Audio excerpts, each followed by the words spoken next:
નમસ્કાર, મંતવ્ય ન્યૂઝમાં આપનું સ્વાગત છે. હું છું ગુંજ. મહત્વના સમાચારો પર કરીશું નજર. સૌપ્રથમ સમાચાર ભાવનગરથી. ભાવનગરમાં મેઘરાજાની ધમાકેદાર એન્ટ્રી. તાલુકાના ગ્રામ્ય વિસ્તારોમાં વરસાદ વરસી રહ્યો છે. બીલા અને સરેરામાં વરસાદ વરસ્યો. અનેક પંથકોમાં વરસાદી માહોલ જામ્યો છે. કોવલી નદીના દ્રશ્યો. નદીમાં નીર આવતા રસ્તો બંધ થયો છે. બીલાથી ઉગલવાણ તરફ જતો રસ્તો બંધ થયો છે. ભાવનગરના જેસરમાં મેઘરાજાની ધમાકેદાર એન્ટ્રી. વરસાદ બાદ તાલુકાના અનેક ગ્રામ્ય વિસ્તારોમાં પાણી ભરાયા છે. બીલા અને સરેરામાં વરસાદની સારી બેટિંગ. કોબલી નદીમાં નીર આવતા રસ્તો બંધ થયો હતો.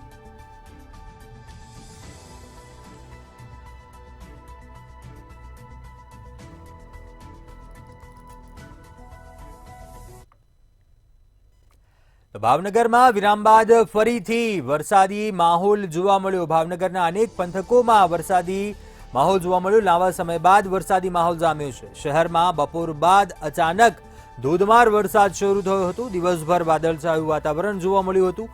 અચાનક વરસાદ પડતા જનજીવન અસ્તવ્યસ્ત થયું. ગરમી અને બફારાથી લોકોને રાહત મળી. છેલ્લા કેટલાક સમયથી ઉકળાટભર્યું વાતાવરણ બન્યું હતું શહેરમાં, પરંતુ વિરામ બાદ વરસાદી માહોલ જામતા વાતાવરણ ઠંડકમય બની ગયું હતું. શહેરમાં બપોર બાદ અચાનક ધોધમાર વરસાદ પડ્યો હતો. દિવસભર વાદળછાયું વાતાવરણ જોવા મળ્યું હતું. બપોર બાદ વરસાદની શરૂઆત થઈ હતી.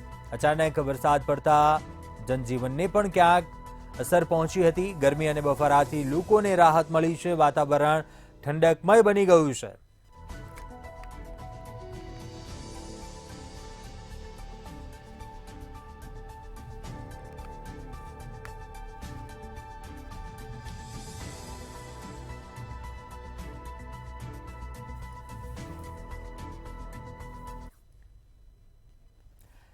મહત્વપૂર્ણ ખબર જામનગરથી સામે આવી રહી છે, જ્યાં બેડી પુલ પરથી યુવક તણાયો હોવાની ઘટના સામે આવી છે.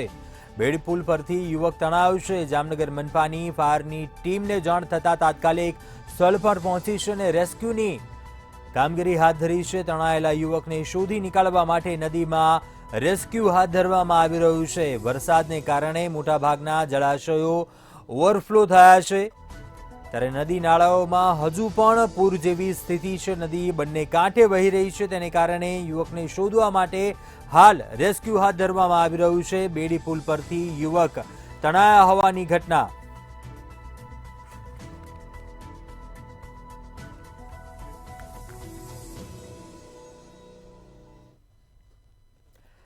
રાજકોટ સદસ્યતા અભિયાનમાં કાર્યકરો ઉમટી પડ્યા હતા. મોટી સંખ્યામાં કાર્યકરો ઉપસ્થિત રહ્યા હતા. કમલમ ખાતે આ કાર્યક્રમ યોજાયો હતો. સાંસદ પરસોત્તમ રૂપાલા અને રાજ્યસભાના સાંસદ પણ ઉપસ્થિત રહ્યા હતા. આ કાર્યક્રમમાં કેન્દ્રીય મંત્રી સી.આર. પાટીલ પણ કાર્યક્રમમાં ઉપસ્થિત રહ્યા હતા.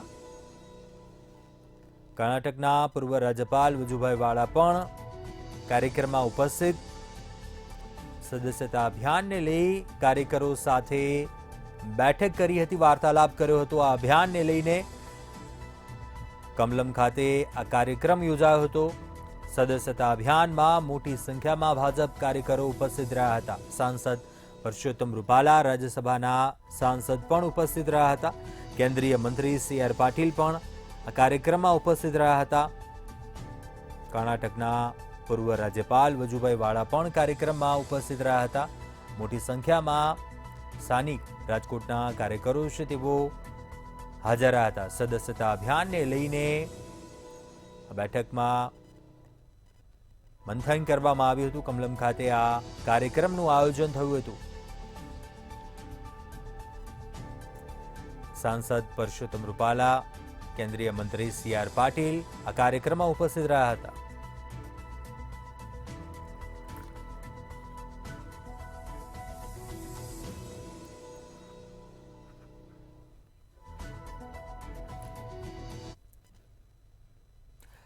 મહત્વપૂર્ણ સમાચાર જૂનાગઢથી સામે આવી રહ્યા છે, જ્યાં ખરાબ રોડ રસ્તાઓની દયનીય હાલત જોવા મળી. પોલીસ વાહન પણ આ ખરાબ રસ્તામાં ફસાયું. જિલ્લા જેલ પાસે પોલીસ વાહન જે ફસાઈ ગયું હતું. ઘણા સમયથી આ રોડ કે જે બિસ્માર હાલતમાં છે, પોલીસ વાહન અહીં ફસાઈ ગયું હતું. ખરાબ રસ્તાને કારણે અનેકવાર આ રોડ પર અકસ્માતો સર્જાયા છે. વાહન ચાલકોને મુશ્કેલીનો સામનો કરવો પડ્યો છે. જોકે પોલીસ વાહન રસ્તામાં ફસાઈ જતા ટ્રાફિક જામ સર્જાયો હતો. અન્ય વાહન ચાલકોને પણ મુશ્કેલીનો સામનો કરવો પડ્યો હતો. ખરાબ રસ્તામાં આ પોલીસ વાહન અટવાઈ જતા અનેક લોકોને મુશ્કેલીનો સામનો કરવો પડ્યો. જિલ્લા જેલ નજીક આ પોલીસ વાહન ફસાયું હતું. ઘણા સમયથી આ રોડ કે જે બિસ્માર હાલતમાં છે. મારું નામ મુસ્તાક હુસેન આલા છે. સુખના ચોકમાં રહું છું. આ રોજ અવર જવર મારે આખા દિવસના 5 થી 6 ફેરી જાય છે. આ રસ્તાના કારણે બહુ તકલીફ થાય છે. આ ભાજપ સરકારને નગરપાલિકાવાળાને જો આ રસ્તો બનાવે. અત્યારે ફિલહાલમાં જો પોલીસની વાન ઘડી ગઈ છે ખાડામાં. એટલે મારી રિક્વેસ્ટ છે સરકારને કે આ રસ્તો બનાવી દઈએ. આ હાલવા ચાલવાવાળા માણસોને બહુ તકલીફ થાય છે અહીંયા. આ 1 વર્ષથી આ એકને એક આવી હાલત છે રોડની. 1-1.5 વર્ષથી આમને આમ આવી રોડની હાલત છે. કોઈ રોડ બનાવતું નથી. નુકસાની એટલે ટોટલી ગાડીમાં નુકસાની જાય છે. પાકિસ્તાનના વિદેશ મંત્રાલયના પ્રવક્તા મુમતાઝ ઝહરા બલુચે આરોપ લગાવ્યો હતો કે ભારતે જૂનાગઢ પર ગેરકાયદેસર કબજો કરી લીધો છે. ગુજરાતનું જૂનાગઢ 1948માં લોકમત દ્વારા ભારતમાં જોડાયું હતું. ત્યારે આવા નિવેદનને લઈને જૂનાગઢની જનતાએ ભારે શબ્દોમાં નિવેદનને વખોડી કાઢ્યું છે અને કહ્યું કે જૂનાગઢ ભારતનું છે અને રહેશે. માનસિક સ્થિતિ ગુમાવી દેતા હોય ત્યારે લોકો ગમે તેવી બખવાટ કરતા હોય છે.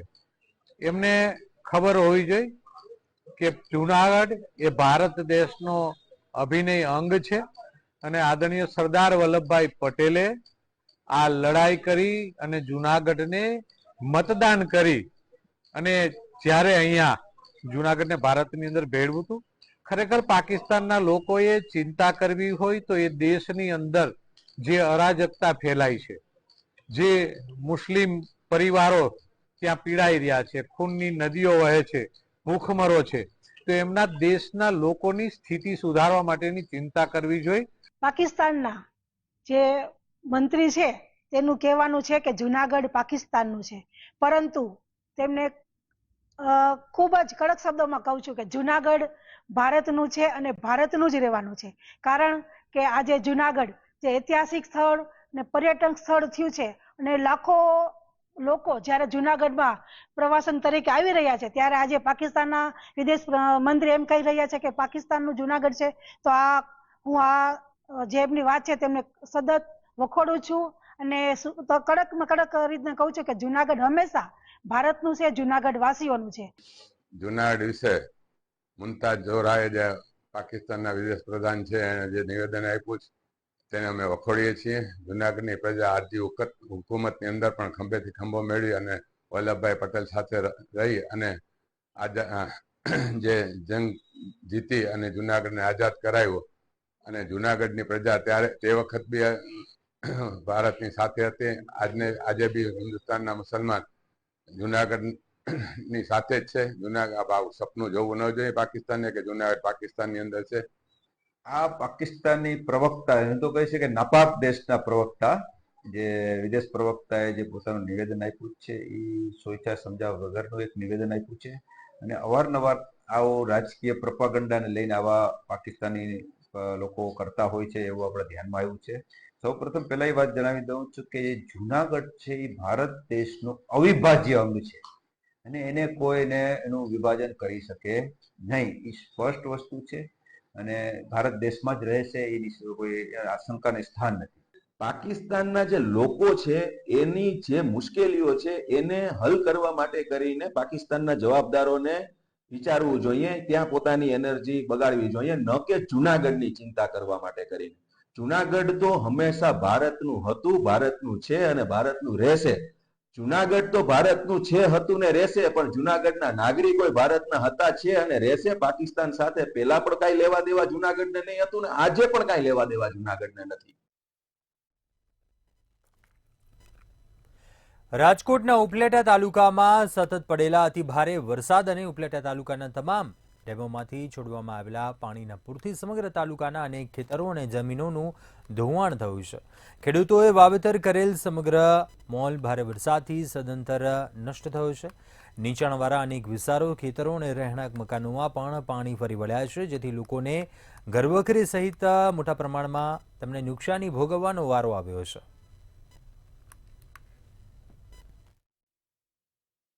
આજે ઉપલેટા ખાતે કોંગ્રેસ પાર્ટી દ્વારા તાજેતરમાં સમગ્ર સૌરાષ્ટ્ર અને ગુજરાતની અંદર જે અતિવૃષ્ટિ થઈ છે એ અતિવૃષ્ટિની અંદર ધોરાજી અને ઉપલેટા વિસ્તારના 38 થી વધારે ગામોની અંદર 75 થી 90 ઇંચ જેટલો અતિ ભારે વરસાદ પણ નોંધાયો છે. ખેડૂતોના ઊભા પાકો બળી ગયા છે. ઓગસ્ટના છેલ્લા પખવાડિયામાં પડેલ ભારે વરસાદથી ઉપલેટા તાલુકા અને સમગ્ર પંથકની અંદર જે રીતે જમીનોના ધોવાણ થયા, પાક બળી ગયા, તણાઈ ગયા અને નીચાણવાળા વિસ્તારોમાં ઘરોમાં પાણી ઘૂસી જવાથી ઘરવખરીને ભારે નુકસાન થયું, પશુધનને નુકસાન થયું, ખેડૂતોના સાધનોને નુકસાન થયું. આ નુકસાની ખેડૂતોની કમર તોડી નાખે એવી નુકસાની છે અને સરકારે આ નુકસાની અંગે તાત્કાલિક સ્પેસ ટેકનોલોજીથી સર્વે કરાવી અને તાત્કાલિક લીલો દુષ્કાળગ્રસ્ત જાહેર કરવો જોઈએ. ગુજરાતની અંદર બહુ વરસાદ થયો, પારાવાર નુકસાની ગઈ છે, ખેતરો ધોવાઈ ગયા છે, ઊભા પાક વયા ગયા છે. તો તાત્કાલિક ધોરણે ખેડૂતોને સહાય આપે એવી અમારી માગણી છે. જો ખેડૂતને સહાય નહીં આપવામાં આવે ને કોઈ પણ જાતનું કરવામાં નહીં આપે, એની લિમિટ ના હોય કે 30% આપે કે 33%, ખેડૂતને જેટલી નુકસાની છે ને એટલી એને આપવી પડે તો જ આમાં ખેડૂત બેઠો થાય એમ છે. અને ભાજપ સરકાર એમ કહે કે અમે ખેડૂત લક્ષી છે, તો આમાં ખેડૂત નું હોય, આમાં સર્વે ના હોય, આનો ઓન ધી સ્પોટ જવાબ હોય. અમે આજે બધા સાથે ખેડૂતો, ઉપલેટા તાલુકાના ખેડૂતો સાથે ભેગા થયા છે કે અતિ વરસાદને કારણે જમીનની અંદર ઘણી બધી નુકસાની થઈ છે. ખેતરો ઉપર બહુ મોટી બધી નુકસાની થઈ છે. ખેતરો ધોવાઈ ગયા છે. અતિવૃષ્ટિ હિસાબે ઘણું બધું નુકસાન થયું છે અને આ બાબતની અંદર ખેડૂતોને જો સરકાર સહાય ન કરે તો ખેડૂતો બેઠા થઈ શકે તેવી પરિસ્થિતિ નથી અને ખેડૂત બેઠો ન થાય તો દેશ બેઠો ન થાય.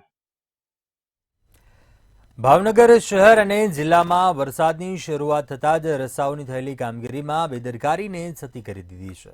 ભાવનગરના ખોડિયાર મંદિર થઈને જૂના જાળિયા અને દુબકા જતો માર્ગ ખખડધજ હાલતમાં જોવા મળ્યો. માર્ગની હાલત એટલી બદતર થઈ ચૂકી છે કે તેમાં સામાન્ય બાઇક ચલાવવું પણ મુશ્કેલ પડે છે. ડામર જેવું કોઈ દ્રવ્ય તો જોવા નથી મળતું, પરંતુ કીચડનું સામ્રાજ્ય જામી ગયું હોય તેવા દ્રશ્યો જોવા મળ્યા. વરસાદની વચ્ચે રસ્તાની ભંગાર હાલત ગ્રામ્યવાસીઓ માટે માથાના દુખાવા સમાન બની ગયું છે. ગ્રામ્ય વિસ્તારના લોકો ત્રાહિમામ પોકારી ઉઠ્યા છે, ત્યારે સ્થાનિક ચૂંટાઈને બેઠેલા નેતાઓની એક નજર રોડ ઉપર પડતી નથી, જેને લઈને ત્યાંથી નીકળતા દરેક વાહન ચાલકોમાં બારોબાર રોષ જોવા મળી રહ્યો છે.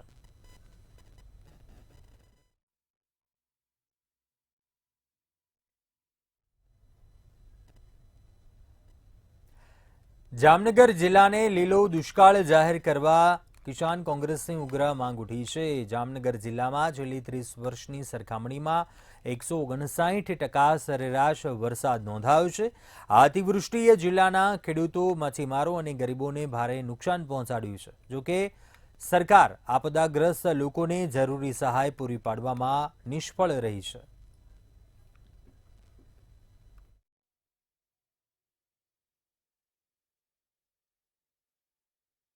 ચાલુ વર્ષે જે 159% વરસાદ થયો છે, અમુક તાલુકાઓમાં તો 188%, 192% જેવો વરસાદ નોંધાયો છે. કેન્દ્ર સરકારની 2016ની અછતગ્રસ્તની ગાઈડલાઈન બહુ સ્પષ્ટ છે, જે મુજબ 140% કરતાં વધારે વરસાદ પડે તો એ વિસ્તારને કે તાલુકાને કે જિલ્લાને લીલો દુષ્કાળગ્રસ્ત જાહેર કરવો જોઈએ. એનો અહેવાલ કલેક્ટરશ્રીએ કરવો જોઈએ. અત્યારે કલેક્ટરને પૂછ્યું કે અછતગ્રસ્ત મેન્યુઅલ વિશે જાણો છો, તો એના વિશે જે નથી જાણતા તો અહેવાલ કેમ કર્યો હશે? અમરેલીના સાવરકુંડલામાં જેસર રોડ ઉપર એક યુવતીએ ગોબરના ગણપતિ બનાવ્યા છે, જેને નિહાળવા માટે પર્યાવરણ પ્રેમીઓ અને ગૌપ્રેમીઓ ખાસ જોવા અને ખરીદવા માટે આવે છે. છેલ્લા 10 વર્ષથી પીઓપીના ગણપતિ ઘરે પધરાવી પૂજા કરતા ગણેશ ભક્તો હવે પવિત્રતા તરફ વળ્યા છે અને ગાયના ગોબરમાંથી બનેલા ગણપતિને પધરાવવા માટે ગણપતિ ખરીદી કરવા ઉમટી રહ્યા છે. ત્યારે ગાયની પવિત્રતા, ગોબરની પવિત્રતાનું મહત્વ ધીમે ધીમે વધી રહ્યું છે.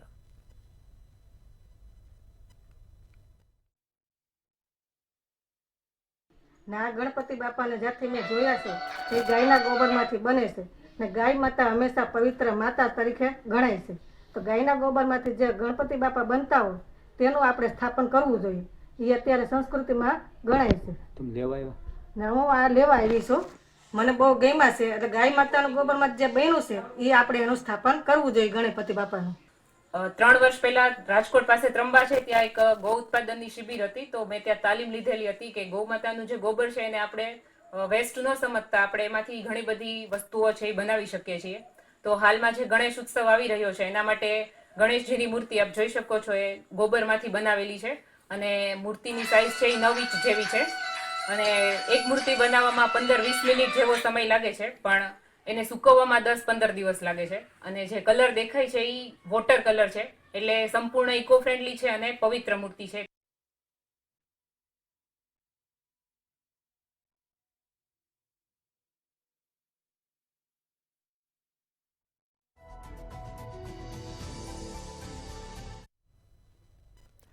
સુરતમાં દર વર્ષે ગણેશ ઉત્સવની રંગેચંગે ઉજવણી થાય છે અને તેના પગલે સુરત મહાનગરપાલિકા દ્વારા પણ કૃત્રિમ તળાવો ડેવલપ કરવાની કામગીરી કરાઈ રહી છે.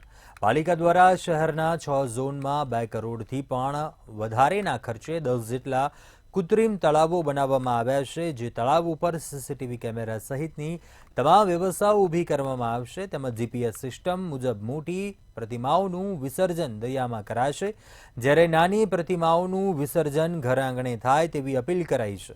વિસર્જનના દિવસે વૃક્ષારોપણ કરવા તંત્ર દ્વારા પણ અપીલ કરાઈ છે. તાપીમાં ગણેશ વિસર્જન નથી કરતા, તેના માટે અમે 9 ઝોનમાં 19 જગ્યાએ કૃત્રિમ તળાવ દ્વારા ગણેશ વિસર્જનની સુરતીઓમાં જે આસ્થાનું કેન્દ્ર છે, નાની મૂર્તિઓ તો લોકો છેલ્લા ઘણા વર્ષોથી પોતાની શેરીઓમાં જ વિસર્જન કરે છે, પણ થોડી મોટી મૂર્તિઓ હોય તેની માટે 19 જેટલા 9 ઝોનમાં તળાવો અત્યારે સુરત મહાનગરપાલિકા દ્વારા બનાવવામાં આવ્યા છે. જામનગરના કડિયા બજાર રોડ ઉપર આવેલ શ્રી દગડુ શેઠ ગણપતિ સાર્વજનિક મહોત્સવ આ વર્ષે પોતાનો 28મો વર્ષ ઉજવી રહ્યું છે અને આ મહોત્સવમાં 8 વન્ડર્સ ગ્રુપ દ્વારા વિશ્વ રેકોર્ડ સ્થાપિત કરવાના અભૂતપૂર્વ પ્રયાસો કરાઈ રહ્યા છે. આ વર્ષે ગણેશજીની મૂર્તિ કાંતણ સફેદ કાપડ, પૂંઠા વાંસ, સૂતરી, રેતી, દોરા અને વિવિધ અનાજનો ઉપયોગ કરીને બનાવવામાં આવી છે. તેમજ ગણપતિજીને વિશ્વની સૌથી મોટી 151 મીટરની પાઘડી પહેરાવવાનો અભૂતપૂર્વ પ્રયાસ કરાઈ રહ્યો છે. આ ઉપરાંત ગણપતિજીને પ્રસાદ રૂપે મોદક લાડુ બનાવીને ધરાવવામાં આવશે. આ મોદક લાડુની સંખ્યા એટલી હશે કે તે પણ એક નવો વિશ્વ રેકોર્ડ સ્થાપિત કરશે.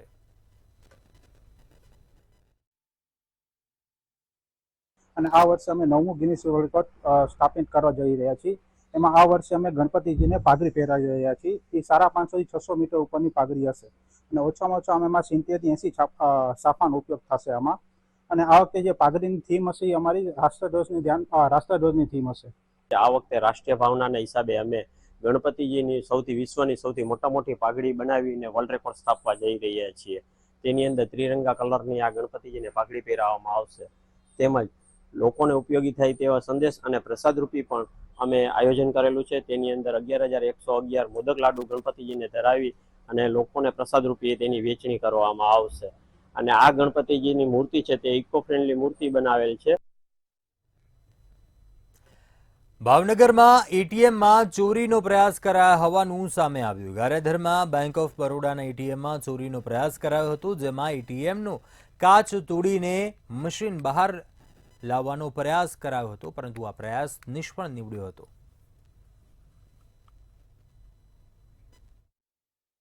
ગઈકાલે રાત્રે અમારા ગારિયાધાર ખાતેના એટીએમમાં ચોરીનો પ્રયાસ થયો હતો, જેમાં એટીએમની સાઇટને ડેમેજ કરવામાં આવી છે અને મશીન લઈ જવા કોશિશ કરી હતી, જેમાં જે કંઈ પણ હશે એ ઇન્વોલ્વ થયા હતા પણ સક્સેસ થયા નથી. આખો મામલો અમે પોલીસ સ્ટેશનની અંદર રિપોર્ટ કરેલો છે અને આ બાબતે પોલીસ ગારિયાધાર પોલીસ સ્ટેશને કાર્યવાહી હાથ ધરેલી છે.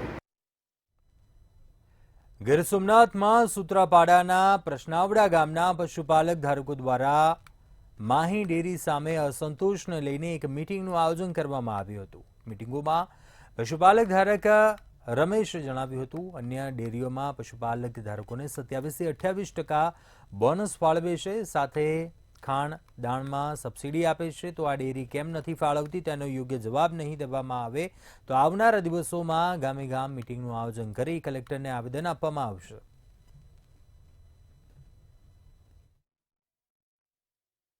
આ મીટિંગ અમે એવી માટે રાખી છે ખેડૂતોએ કે માહી ડેરીને બોનસના અસંતોષના કારણથી અમારે સાગર અને અમૂલ ડેરી, બનાસ ડેરી 27 થી 28% સુધીનું બોનસ ફાળવે છે, તો આ શા માટે નથી ફાળવતી? ભાવનગરમાં સલટી હોસ્પિટલમાં ડોક્ટરની બેદરકારી સામે આવી. ઇમરજન્સી વોર્ડમાં રાત્રિના સમયે નાઇટ શિફ્ટના ડોક્ટરો ઊંઘતા ઝડપાયા, તેમજ સફાઈ કર્મચારી અને અન્ય સ્ટાફ પણ સૂતેલી હાલતમાં જોવા મળ્યો. ત્યારે દર્દીને બેડ પર સારવાર દેવાની બદલે પોતે જ આ તબીબો ઊંઘતા ઝડપાયા હતા.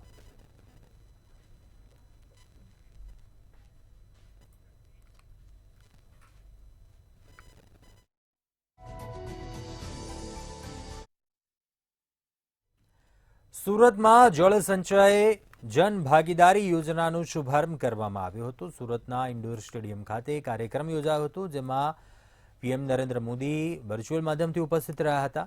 વરસાદી પાણીને ભૂગર્ભમાં ઉતારવા અભિયાનની શરૂઆત કરવામાં આવી હતી. ત્યારે યોજાયેલા આ કાર્યક્રમમાં કેન્દ્રીય જળશક્તિ મંત્રી CR પાટીલ સહિતના લોકો હાજર રહ્યા હતા.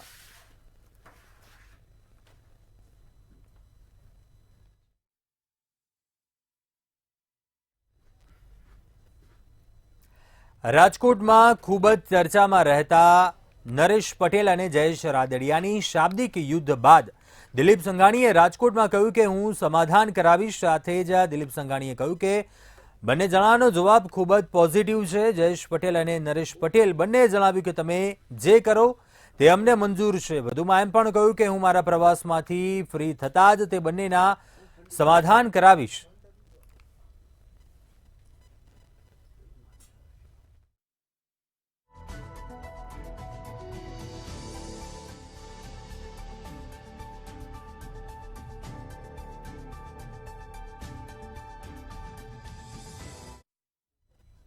મહત્વપૂર્ણ સમાચાર રાજકોટથી સામે આવી રહ્યા છે. રાજકોટના ધોરાજીમાં નદીમાં એક બાળક ડૂબ્યું હોવાની અહેવાલ હાલ સામે આવ્યા છે. સુપેડી ગામ નજીક નદીમાં બાળક ડૂબ્યો હોવાની ખબર, જ્યારે ઉતાવળી નદીમાં 8 વર્ષનો બાળક ડૂબ્યો છે. પગ લપસી જતા 8 વર્ષનો બાળક નદીમાં પડી ગયો હતો. સ્થાનિકોને આ ઘટનાની જાણ થતાં જ મામલતદાર તેમજ ટીડીઓને પણ જાણ કરી હતી આ ઘટના મામલે. બાદ મામલતદાર, ફાયરનો સ્ટાફ, અધિકારીઓ ઘટના સ્થળ પર પહોંચ્યા હતા. યુવકને, બાળકને શોધવાની કામગીરી હાથ ધરી હતી. ફાયર વિભાગે પણ બાળકની શોધખોળ હાથ ધરી છે. ઉતાવળી નદીમાં 8 વર્ષનો આ બાળક ડૂબ્યો હતો. સુપેડી ગામે ઉતાવળી નદીના કાંઠે 8 વર્ષનું એક રણજીત હારુ નામનું બાળક પાણીમાં લપસી પડવાના સમાચાર મળેલા છે. જેના અનુસંધાને લગભગ આ બનાવ 3 કલાક બન્યો છે. જેના અનુસંધાને અમને મેસેજ મળ્યા બાદ તુરત જ ફાયર બ્રિગેડની ટીમ સહિત પોલીસ સ્ટાફ, તાલુકા પંચાયત સ્ટાફ તેમજ મામલતદાર કચેરીના સ્ટાફ સાથે બાળકની હાલમાં 4 તરવૈયાઓની મદદથી શોધખોળ ચાલુ છે. અત્યારે હાલ બુલેટિનમાં બસ આટલું. આગળ આપ જુઓ સીધો સંવાદ અમારી સહયોગી લખમા સાથે.